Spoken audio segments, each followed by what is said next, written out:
नमस्कार जय हिंद दोस्तों। SSC MTS previous year questions के लिए तैयार हो जाइए। ये हमारा प्रैक्टिस सेशन नंबर 3 रहने वाला है। इससे पहले भी मैंने 2 सेशन ऑलरेडी लेकर आ चुका हूं, जिसमें जीके जीएस के क्वेश्चंस आपके लिए एकदम बढ़िया बढ़िया आए हैं। इस वीडियो के अंतर्गत भी दोस्तों आपको एकदम प्रैक्टिस सेट देने वाला हूं, जिसके अंतर्गत 2023 में जो क्वेश्चन पूछे गए थे उसी प्रकार से आगे भी आपसे क्वेश्चन पूछे जाएंगे। इसलिए तैयार कर लीजिए उन क्वेश्चनों को जो इस प्रकार के एग्जाम में पूछे जाते हैं। तो चलिए दोस्तों चलते हैं, कर लो तैयारी। आगाज आज का ही रहने वाला है। सबसे पहला हमारा क्वेश्चन है दोस्तों, निम्नलिखित में से कौन सा भारत के महान्यायवादी का कर्तव्य रहता है? तो कानूनी मामलों पर भारत सरकार को सलाह देना, ये किसका काम रहता है? महान्यायवादी का। नेक्स्ट क्वेश्चन है दोस्तों, घेंगा रोग से किस ग्रंथि के आकार में वृद्धि हो जाने के कारण गले के अगले भाग में सूजन आ जाती है? तो इसका राइट आंसर हो जाएगा ऑप्शन नंबर सी, थायराइड ग्रंथि। इसके अलावा पिछले बार के सेशन का सही जवाब दिया था डी कुमार रेड्डी ने दोस्तों फ्रॉम तमिलनाडु से। आप भी दोस्तों जो क्वेश्चन पूछते हैं उसका जवाब दीजिए, आज का भी नाम नेक्स्ट वीडियो में जरूर लिया जाएगा। नेक्स्ट क्वेश्चन है दोस्तों, निम्नलिखित में से कौन से कथक केंद्र के निदेशक थे जिन्होंने क्लासरूम नाम से अपना स्वयं का नृत्य विद्यालय भी शुरू किया था? तो ये किया था दोस्तों पंडित बिरजू महाराज ने, option number C. Next question है दोस्तों, झारखंड में मवेशियों के सम्मान में दिवाली के तुरंत बाद अमावस्या के दिन अगले दिन क्या मनाया जाता है? तो वो मनाया जाता है दोस्तों सोहराय फेस्टिवल, दिवाली के तुरंत बाद। नेक्स्ट क्वेश्चन है दोस्तों, भारत सरकार की दीनदयाल उपाध्याय ग्रामीण कौशल्य योजना DDU GKY योजना के अंतर्गत भारतीय जनसंख्या का कौन सा आयु वर्ग शामिल था? तो ये थोड़ा सा दोस्तों इंपॉर्टेंट इसलिए है क्योंकि इस प्रकार के क्वेश्चन हम तैयार नहीं करते। 15 से 35 वर्ष का आयु वर्ग इसमें शामिल था। नेक्स्ट क्वेश्चन दोस्तों, 2023 का IPL फाइनल मैच निम्नलिखित में से किस शहर में आयोजित किया गया था? तो ये अहमदाबाद में आयोजित किया गया था। अभी 2024 का भी IPL फाइनल हो चुका है, तो उसका भी आप दोस्तों जरूर याद रखिएगा कि किसने वो IPL फाइनल जीता था और कहाँ पे वो आयोजित किया गया था।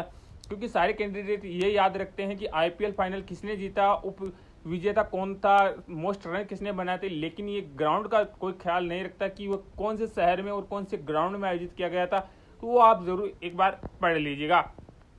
नेक्स्ट है दोस्तों, भारत के निम्नलिखित में से किस राज्य में गर्मी में मौसम में लू हवा नहीं चलती? तो गोवा के अंतर्गत दोस्तों लू की हवा नहीं चलती।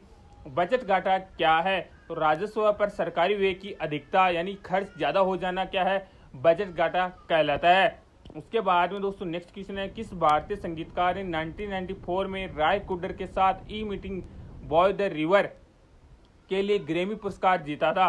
तो ये जीता था दोस्तों विश्व मोहन भट्ट ने। नेक्स्ट क्वेश्चन है दोस्तों, किस नृत्य के ठीक शुरू किए जाने से पहले सेवाकली नामक एक अभ्यास सत्र किया जाता था, तो एक मंदिर के परिसर में आयोजित किया जाता था? तो वह है दोस्तों कथकली के आयोजन से पहले। नेक्स्ट है दोस्तों, यदि एक ईंट पर 7N बल लगाया जाए और 5M तक गति करता है तो किया गया कार्य क्या होगा? तो 35 जूल रहने वाले हैं। उसके बाद में चलते हैं नेक्स्ट क्वेश्चन की ओर, राजस्व व्यय क्या है यानी राजस्व खर्च क्या है? तो दिन प्रतिदिन के सरकारी कार्यों पर व्यय की गई जो राशि होती है उसी को दोस्तों राजस्व व्यय कहा जाता है।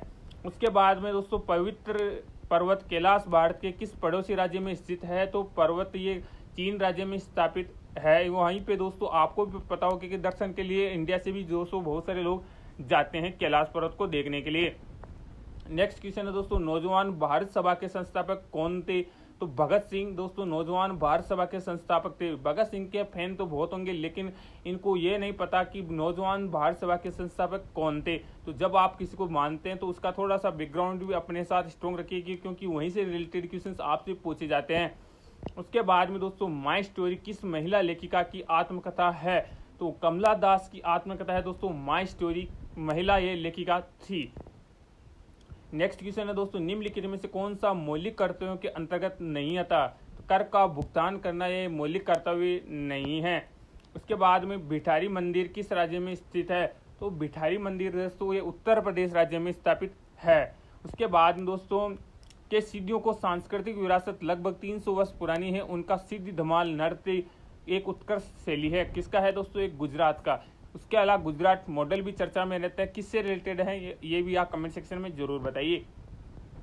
नेक्स्ट क्वेश्चन है दोस्तों, निम्नलिखित में से किस स्थान पर मानसून के मौसम के दौरान सबसे कम वर्षा होती है? तो लेह लद्दाख के अंतर्गत सबसे कम वर्षा होती है। यहाँ पे दोस्तों आइस ज़्यादा रहती है, पेड़ पौधे कम हैं, जिसके कारण यहाँ पे बारिश नहीं होती। उसके बाद में दोस्तों निम्नलिखित में से किस संस्थान में खेलो इंडिया यूनिवर्सिटी गेम के तीसरे संस्करण में सबसे अधिक पदक जीते थे? तो खेलो इंडिया के अंतर्गत कहाँ किसने जीते थे? सबसे ज़्यादा पदक जीते थे पंजाब यूनिवर्सिटी ने। उसके बाद में दोस्तों अखिल भारतीय मुस्लिम लीग ने किस वर्ष देश के उत्तर पश्चिमी और पूर्व पश्चिम में मुसलमानों के लिए स्वतंत्र राज्य की मांग का प्रस्ताव पेश किया था? 1940 के अंतर्गत। उसके बाद में दोस्तों निम्नलिखित में से कौन सा उपन्यास मुल्क राज आनंद द्वारा नहीं लिखा गया? तो द गाइड इनके द्वारा नहीं लिखा गया। मुल्क राज आनंद की 3 करते हैं, coolie, private life of an Indian Prince, the sword and the skill. ये तीनों कृतियां किसकी है? तो मुल्क राज आनंद की ये तीनों कृतियां रहेंगी। शुभमन गिल अपने खेल में रिकॉर्ड बनाने की वजह से चर्चा में है। कौन सा खेल खेलते हैं? तो शुभमन गिल क्रिकेट खेलते हैं, जो अभी हाल फिलहाल में आपको पता होगा कि आईपीएल के अंतर्गत गुजरात टीम के कैप्टन बने थे। नेक्स्ट क्वेश्चन है दोस्तों निम्नलिखित में से कौन एक विश्व प्रसिद्ध सितार वादक है? तो पंडित रविशंकर एक सितार वादक भी रहने वाले हैं।